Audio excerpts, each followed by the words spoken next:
Hello, ladies and gentlemen, and welcome to another episode of the Daily Friend Show. I'm your host, Nicholas Lorimer, and today I'm joined by Sara. Sara, how are you doing?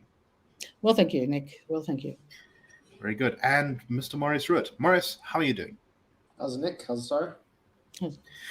So it feels as though the sort of sweaty, dull days have returned to Johannesburg, which I apologize if you can hear my fan, but it is necessary for the functioning of my mind that I keep it running. But anyway, let us get into the news of today. And yesterday we had a bit of a shocking upset. There is one municipality, apart from it, well, one metro at least, in Gauteng, where the anti-ANC coalition holds an absolute majority. They do not need the EFF or the Patriotic Alliance to take part in order to control the city council, and that is Tshwane. And yet, to the shock of, I think, most commentators, the anti-ANC coalition led by the DA lost Tshwane yesterday in a vote on the mayorship. So the DA was intending to replace Mayor Randall Williams, who resigned, with new Mayor Marius Brink.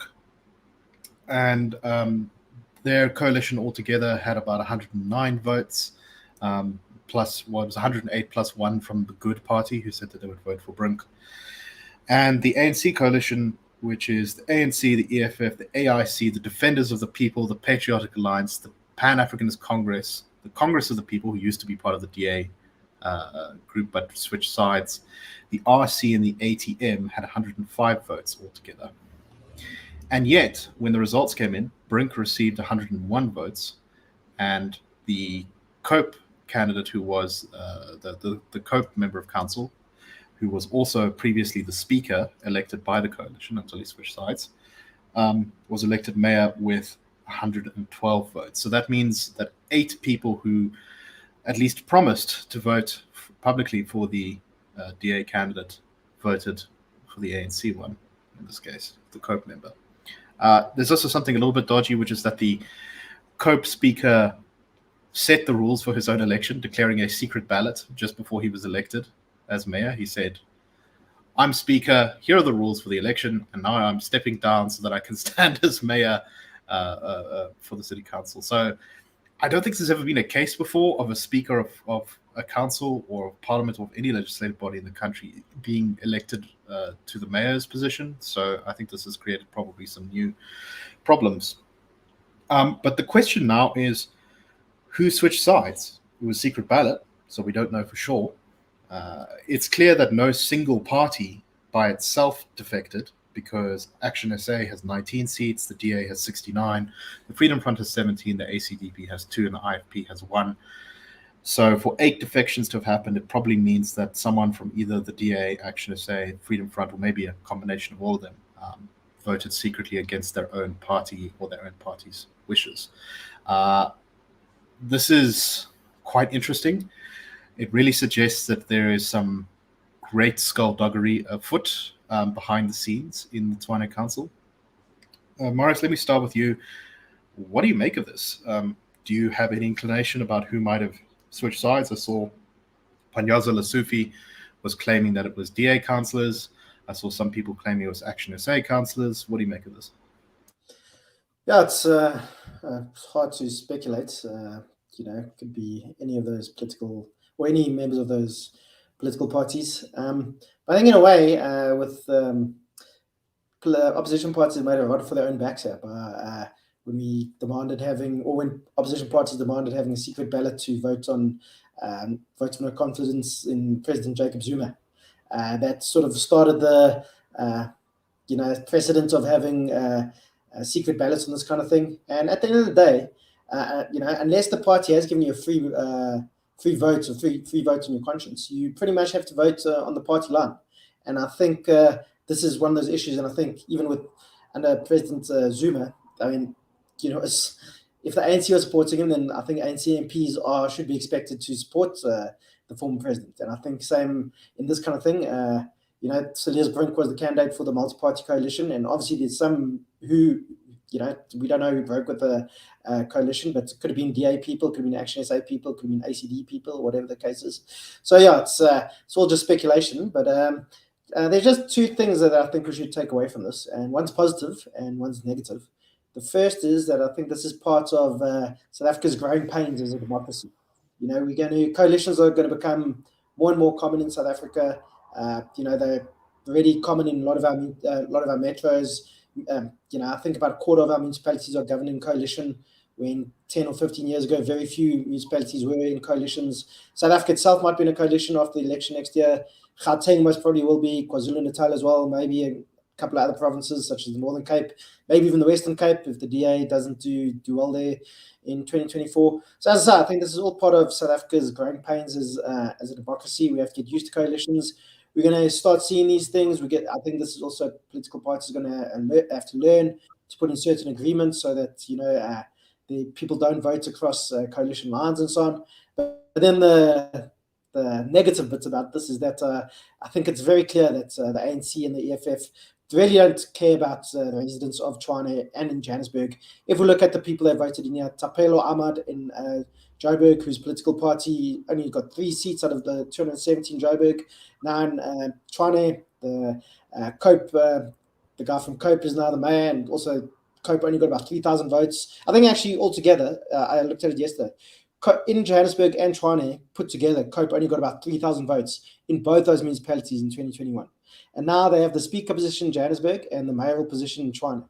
So if the ANC was really serious about governing properly, they would have put forward their own candidate. They would put forward, a proper candidate, somebody who's a good technocrat who can actually run a place properly, but they haven't done that.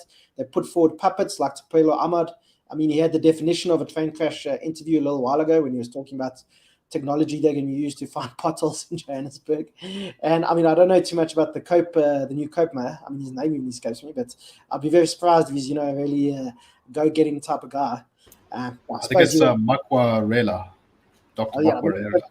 He was the number one candidate for Cope in China, but I mean, that probably doesn't tell you much. Being the number one candidate for Cope anyway is probably like being the tallest dwarf. I'm not too sure, but so I think there's two things we can take from it: one positive and one negative. And and I think it's if you're interested in politics like we are, it's interesting in the true sense of the word and interesting in the Chinese sense of the word. So I think it's really clear that secret ballots in Parliament, I mean, I can maybe see an argument for electing the Speaker, because a Speaker is the person who governs the rules and has the power over MPs or councillors in the legislature. Maybe there you can have a secret ballot, but it is very important for the public to be able to know who their representatives are voting for and what their representatives are voting for in legislatures. Imagine, you elect, let's say, a ward councillor, or maybe if we had a constituency system, an MP, and they promise to do certain things, and then when it gets time in the legislature, they're voting completely the opposite to what they promised they would be voting. That would be outrageous, and it would be extremely undemocratic. And a secret ballot, so as far as I understand, the rules are that basically every legislature kind of sets its own terms and rules for the election of office bearers. I think it's very clear that secret ballots should be kind of outlawed in our legislatures, like I said, with the exception perhaps of the Speaker election.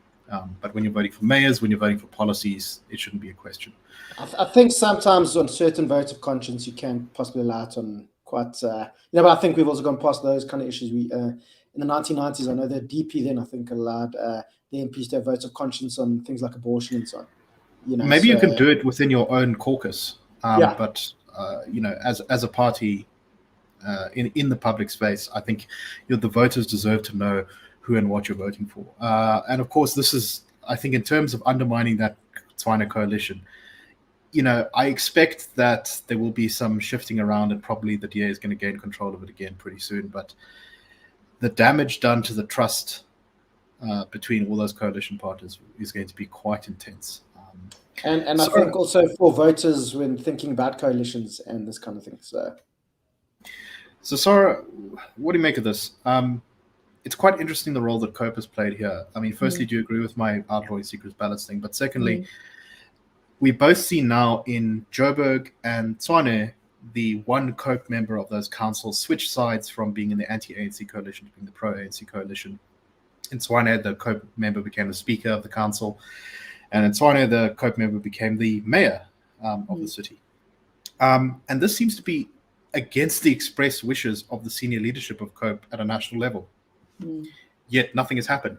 Even the small parties like the IFP and ACDP, when they found their members voted against the party, have disciplined and expelled those members. But COPE doesn't seem to have the infrastructure to do that anymore. Just to deal with that specifically, I think, as Marius says, this is the process by which you learn going forward what part of what you need to do in 2024. Obviously, it's slightly different because, as has been pointed out, I can't remember, I was chatting to yesterday, that the fact that in order to get a seat at national provincial, you have to have voted, you have to have had so many more votes to do it. It's so much smaller at the municipal level, so every rat and mouse can get in. But I think what it says is, you look at the guys who do this stuff all the time. I mean, you look at Al Jamaa. They're small, they flexible, shall we say? Can't rely on them. And COPE, you can't rely on, because it's actually probably not really a political party anymore. If the centre is divided and it cannot do anything about disciplining its people at a lower level, I think you can fairly take it that COPE is not must not easily be considered a partner for a coalition. I think what it also does do is, I think it makes it very important that very solid agreements, punitive agreements for disobeying must be issued, the way you would enter into any contract in any relationship. Contracts with your own caucus must be similarly tough, and the main contract, your coalition contract, must be public. People must know exactly what the coalition partners have agreed to do, and so that they can be held to account for it. Otherwise, you've got this circus. ANC, EFF sit there in all their glory. They hana somewhere behind the scenes. They arrange for this no-name brand COPE person who's become the speaker to set the rules, then cease to become the speaker, then to become the... And obviously, you can only assume, probably fairly accurately assume that some people were, shall we say, financially or otherwise persuaded to jump ship, because it's not right. It's certainly not an issue of principle. It certainly awfully looks a lot like that may have been the case. When you just have 8 secret defections from one caucus to another behind closed doors, it really makes you wonder about what incentives people may have received. Absolutely. And the thing is that I think, and maybe I'm wrong, but I think there's a certain, although the municipal elections are not involved in 2024, so the municipalities aren't affected, but this whole situation, the way it's playing out, should inform coalition agreements next year. But sorry, lost my train of thought of what I was going to say or suggest. But I think we've mostly got to take from it the fact that the ANC and the EFF they wanted to gain control. They'll do what is necessary to gain control. Gaining control has nothing to do with providing services to the people. And come election time next year, none of the major metros are going to be in any position to have claimed having created any successes. And the people in charge of the metros at that time will be essentially the ANC and the EFF. So, I guess to an extent we see if that's how it plays out, and if it's a benefit to the DA and other coalition partners. But they've certainly got to become much more professional about their coalition, and they've got to be open about it. I mean, we have to know what it is they've gone into. Yeah, I must say, I wonder how some of these really tiny parties will fare in the next election. So we've seen groups like Defenders of the People, DOP, which has a few seats scattered around the country. Tshwane, it has 1 seat, for example, and there it voted with the ANC. And one does wonder, DOP, as far as I understand, is one of those parties that's quite similar to the ANC. Why not just vote for the ANC rather than one of these small parties if it's just going to side with the ANC in council? I suspect quite a lot of their voters probably do vote for them because they think they are an opposition party. Marius, any final thoughts? No, I just think it's interesting how some of these political parties like DOP like you mentioned, I think they're actually part of the anti-ANC coalition in Nelson Mandela Bay, as is the African Independent Right. Congress, who then in other places is on the side of the ANC. So a lot of the stuff is quite fluid as well. And, yeah, it also seems to suggest that there isn't much of a national coherence in these parties, that some of these smaller ones in particular are very localized institutions. They're and I around think maybe also one. the kind of attraction the ANC has will also decrease as the ANC starts losing more and more power and influence in South Africa. I think if the ANC wasn't a national governing party, I think it's, would probably be doing quite a lot worse in a lot of these municipal coalitions. So I think that's also something. I mean, the Western Cape's a good example. I mean, people don't really like supporting losers. I mean, the Western Cape and the ANC in the Western Cape has gone from getting 45% of the vote to barely 20%. So it tells you something. Mm-hmm. Something to watch. I mean, I've even seen speculation that the PA will overtake them in the next national election as the main opposition, although that's quite a big jump. So we'll have to see whether that happens. Sara? No. I think it's. I think Marius is right. I think it's as long as there's a big dog, there'll be an inclination to support it. But if that big dog sinks to a certain, say, from an opposition perspective, less attractive position, below 50, below 45, whatever it may be, you'll see the response accordingly. In other words, that person's no longer the big dog, and they can't necessarily provide for me. So I'll shift. All right, let's move on to our discussion of the reshuffling of the big dog, so to speak, which is what must be the world's longest awaited cabinet reshuffle in human history. Ever since the ANC's elective conference in December, we've heard rumors that President Ramaphosa is hard at work considering a cabinet reshuffle, which is going to put cabinet more in line with the results of the ANC's own internal elections. And it's just taken a really long time to happen. We've seen some MPs resign or take up, or people come in from outside taking up a role as MPs, presumably so that they can be appointed as ministers, because you're only allowed to appoint a very limited number of people. I think it's one or two. Two, I think. To cabinet who are not MPs.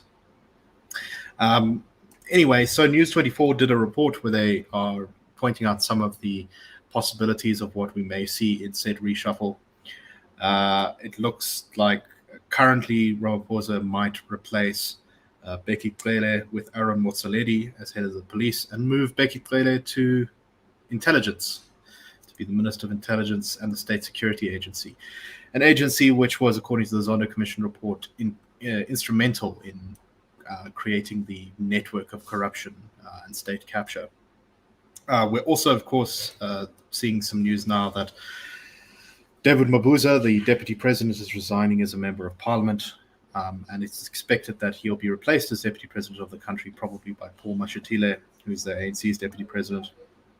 And it also looks like Fikile Mbalula, who is currently, I think, the roads transport minister, is going to be replaced by, well, it's not clear yet, but he's going to resign from parliament to go and do full-time deployment at Luthuli House, being the secretary general, which sounds like fun. Sara, what do you make of this? Particularly, let's start with Bheki Cele as the Minister of Intelligence. Well, I think that's why they renamed the ministry. I think it's now called Safety, Security, and something else. So that's fine. It's obviously ridiculous. I mean, intelligence has been a problem for long enough as it is. I don't think it's likely to get any better. Sorry, I don't think it knows anything about it. I forgot to read this quote from News 24 source, who said that it would be convenient for the intelligence minister to be someone of Cele's caliber, given his extensive knowledge and experience as a former national police commissioner, now with a wealth of experience that he has as national police minister. Yeah, right. Like I said, they renamed the ministry. So, and the very fact that he's been shifted is I think Ramaphosa's way of saying, we're going to make changes. We're going to take Aaron Motsoaledi, who is a medical doctor, who was not a great Minister of Health, then became a Minister of Home Affairs, where I think he was completely out of his depth, to go into the police. what that suggests is that somebody suggested there are really two things that will come out of the reshuffling. That if it's significantly different, it'll be a sign that Cyril Ramaphosa has grabbed the nettle. If it's not, then we know it's more of the same, and it's all just going to sink into a mire of the usual. And I think we're in the latter. I mean, he gets early part of December or mid-December, he gets voted as a president of the ANC by a considerably more comfortable margin than he was originally voted. So it wasn't bad enough that he did nothing with having won the last election and failed to make significant changes on behalf of the country. I think we now know that it doesn't matter how many votes he gets, he's not going to do that. And having put Motsoaledi where he has and Cele where he has suggests that the deck chairs are still being shuffled while the Titanic has already sunk. So I don't want to look negatively on this new cabinet, but I think we can be fairly sure that there's nothing interesting, positive, or useful going to come out of it. Right, that's kind of why the story is actually not that exciting. In a lot of countries, cabinet reshuffle, what does this mean for all the internal politics? It's sort of, it just, you know that there's like no desire to change policy, and there's very little difference in capability I think, between many of the ANC ministers now in the senior levels of government. So, the finance minister is the only one I think we care about, actually. In terms of what kind of difference they're going to make to the country. Although we should probably say something about Paul Mashatile and also about David Mabuza. So, Marius, firstly, what did you think of Mabuza's time as deputy president? And secondly, it kind of looks like Paul Mashatile has set himself up as the heir to the throne, so to speak, of the ANC. Well, I just want to say, firstly, that nobody should be surprised that this cabinet reshuffle is nothing great, because the ANC's talent pool is about as deep as a suburban birdbath in the back of somebody's yard. So it's really, if people you're going to choose from aren't that great, we're not going to expect too much. And Becky Cele is probably one of the worst cabinet ministers in post-apartheid South Africa. And I think he fundamentally misunderstands the relationship between citizens and the state. I remember during COVID, when they were speaking about COVID lockdown regulations being relaxed, Becky Cele said lockdown rules will come back unless people behave. And it wasn't about behaving, it was about the COVID numbers. It's, the state, citizens aren't the state's children. So I think just a fundamental misunderstanding of the relationship between the state and citizens. So, yeah, but I mean, David Mabuza, he didn't really do too much. As we were saying before the show, I think he was basically just came to have a nice little retirement job, but also he's maybe realized he has to go kind of oversee whatever he used to oversee in Mpumalanga before he became deputy president. I don't want to open myself to getting sued here, but we know you might have been involved in some, let's say, not really above board things in Mpumalanga when he was premier there. And we've also heard some more revelations coming from Andre de Ruyter. And, I don't want to, but if somebody else had said David Mabuza might be involved in this kind of stuff, I maybe possibly wouldn't disagree. So, and Paul Mashatile, I think he's been kind of an heir apparent in the ANC for a while now. He's played kind of both sides, he's was quite prominent within Gauteng. So, yeah, I think he's been kind of groomed as a future leader of the ANC, and we'll probably see him as, I think where like David Mabuza was kind of just a stopgap as deputy president, same as Kgalema Motlanthe. Now that we're really people are seen as who are going to be leaders of the ANC in the future, I think Paul Mashatile has definitely been seen as kind of Cyril Ramaphosa's heir apparent, and he's now been groomed for the role. He'll become deputy president, obviously, within the next week or two, I would imagine, now that David Mabuza has resigned. And he seems to be, Paul Mashatile, sometimes some of his politics seems a bit, I wouldn't necessarily agree with it, but he does seem to be a fairly competent person, but I think he's also been involved in some dodgy things in Gauteng. So, I don't think he's the savior that a lot of people thought Cyril Ramaphosa was going to be, and I definitely don't think Paul Mashatile is, but he's probably one of the not as bad out of a bad bunch people that you could probably have got, but he's still not exactly, I don't think cream of the crop if you're talking about South Africans in general. Yeah, it's very interesting that the ANC doesn't seem to have a Ramaphosa-esque figure waiting in the wings to try and revive the party after it reaches the bottom point of its current trajectory. which is very interesting. And I think it's the first time they've really suffered from that. Because lest we forget, when Zuma came in, he was actually hailed by many, including many in the business space, as a great man of the people who's going to bring the ANC more in touch with the public again. The Lula moment, that's what Kassato was saying. He was going to be our Lula and all this stuff. Exactly. Exactly. And then, but let's not forget, Lula ended up in jail, but then he also became president again. So there was a thing such as Zumaphoria in chunks of the country. But the ANC doesn't. Yeah, tsunami. But we don't have, the ANC doesn't seem to have that in the wings now, and that is exactly why I think they're in so much trouble. They have some people who are a little bit more talented and ambitious, quite ideological, not people who I think would be able to fix the country, but people who at least may be able to more strategically maneuver it more cunningly. But they don't seem to be getting into the limelight right now because the party is controlled by this like relatively small cabal of the same old faces. Sarah, any final thoughts before we move on? Yeah, I think you do have a cabal of familiar faces. They're the older generation. They're the interests of keeping the party together for all sorts of nefarious reasons pertain. It's to be very difficult to move them just by virtue of power within the party. There's certainly, I can't offhand think of anyone with gravitas. I think perhaps the ESCOM controversy may have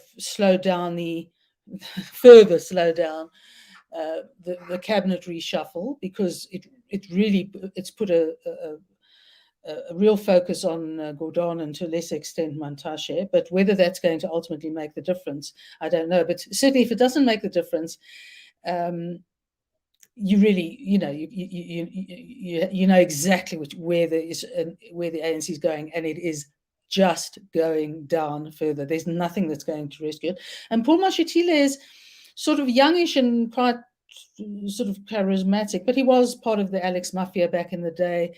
I wouldn't give two pennies for his integrity. And I think, if there's a split in the party or a real going, to hammer and tongs thing between members of the party or between factions, I'm not sure he would be the guy to pull it all together and save it. But at this stage, actually, not sure anyone can save it. Anyway, we will watch for the final result, and I'm sure we'll have something to say about it when it gets announced. Okay, so let's move on to our next story. I do apologize in advance. As any regular listeners of the show will know, I can sometimes get tripped up by pronunciation, and we're going to be speaking about the Nigerian elections. So I apologize for any mistakes I may make. But Nigeria has just had national and presidential elections across the entire country, and it looks like Mr. Tinubu, who's a 70-year-old businessman, and a former governor of Lagos State, has won the presidency. He seems to have won it with about 36% of the vote. The former vice president, Abubakar, got about 29% of the vote. And a third-party candidate who didn't belong to either of the two traditional big parties in Nigeria, Peter Obi, got 25%. The election has been marred by, most of the Nigerian elections are, various irregularities, problems. There's been violence leading up to the election in some places, and violence on election day to some degree. However, it's not clear how widespread this has been or whether it truly definitively affected the vote. I think this was a little bit of a closer election in some cases than many people expected. I know recently there was a member of the Nigerian House of Representatives who was arrested with $500,000 in cash driving around a hotly contested battleground area about a week ago. So that doesn't, put one's confidence too much in the process. And yet, the president, Buhari, who was president up till now, is stepping down after having served 2 terms. So Nigeria is going to get, and I believe the winner is from the opposite party. So Nigeria is indeed going to have, presumably, a peaceful transfer of power. The 2 opposition parties have declared it fraudulent, but I'm pretty sure that happens most times in Nigerian elections, or at least in a lot of these big elections, and it doesn't necessarily go anywhere because eventually the courts find that there wasn't enough cheating to have changed the results. Marius, what do you make of all that? Am I correct? What do you think of this Nigerian election?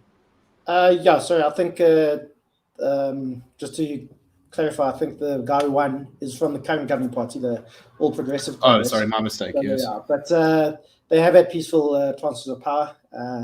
The People's Democratic Party governed from, they won all the presidential elections between 1999 and 2011. But I think the probably the most interesting thing for me, or the thing that it's also kind of trend we've been seeing in Europe, is Peter Obi, the guy we mentioned. He came third with 25% of the votes. And generally, the Nigerian election since democracy, which came in the late 90s, has been dominated by either this All Progressives Congress or the People's Democratic Party. So this is Peter Obi himself used to be a member of the PDP, but he defected to the Labour Party. But I think, as I said, he got 25% of the vote, which is pretty good for a third-party candidate. Nearly came second. And he also won a couple of states in Nigeria. So I think it's a trend we're seeing around the world. People are getting, but gutful, to use the South African expression, of the established parties. And we haven't seen that here in South Africa. If we look at the 2021 local government election, 20% of South Africans voted for political parties that weren't the big three, ANC, DA, and EFF. The 2016 election, only 10% of people didn't vote for one of the three big parties. So I think that's something we're seeing increasingly in South Africa. I think 2024, we're going to see even more political parties represented in our parliament. And I think this is just the trend that we're seeing around the world, where people are getting, dissatisfied with the establishment parties and looking for people who have a different way of doing things. And sorry, and just one other thing that I saw that was interesting about Peter Obi was he told people not to vote for him if they're expecting to get paid. He said people must vote for him because of his manifesto, whatever, and said he's not going to pay any voters to give him votes, which I thought was quite interesting. Yeah, it's quite interesting to watch. I mean, I hope that the election is resolved peacefully, and that whatever happens, that there isn't a return to the sort of instability that Nigeria suffered from, and I think it was the early 90s and 80s, and much of its post-independence history. It's a fascinating country, and it's a very important one, because it has this massive population, these huge oil reserves, and what is, on some days of the week, the biggest economy in Africa. Sometimes surpassing Egypt and South Africa. Sara, what do you make of this? I think what's interesting, given the fact that if we work from the premise that there's always a risk with parliamentary elections in African states where they happen, is that you've got the incumbent has held his 2 terms, and he's gone. He's been replaced by someone in the party because the party was the majority, but it is someone else. In other words, you don't see that very unfortunate and typical strong man for life thing. 3rd term, 4th term, that sort of thing. So that in itself is an element of democracy that seems to have been taken hold in Nigeria, and I suspect it's taken hold to an extent given the size of the population and how fraught Nigeria is always. There are issues, positive and negative, constantly being battered about, but it suggests that it's not something that could be easily dismantled at this stage. It's something that the populace across the board has come to expect. Given the percentages with difference, the fairly close result between the second and third parties, I think this, again, it doesn't change sort of the normal course of party politics in Nigeria, but I think it adds a dimension that speaks to the future and future elections. And clearly, like most of these things, and we've seen pretty much like the Western Cape, where the third party the Labour Party has got 2 provinces, if it can be seen to make a difference in those 2 provinces, things can change. Things can change dramatically. So, I agree with you. I think that it's likely not to be held to be unfair enough and violent and chaotic enough not to be upheld. But in a way, there are elements about it that are way beyond the control of anyone who wants to manipulate those elections in the long run. And I think that's probably augurs well for the Ethiopians. They sure as hell, one way or the other, need leadership that can tackle some of the really, really long-standing. As an outsider, one does get the distinct feeling that civil society is getting stronger in Nigeria. It's just the impression I get. But anyway, that is all the time we have for today. We've gone a bit over time, so thank you very much for listening, and we'll see you tomorrow on the Daily.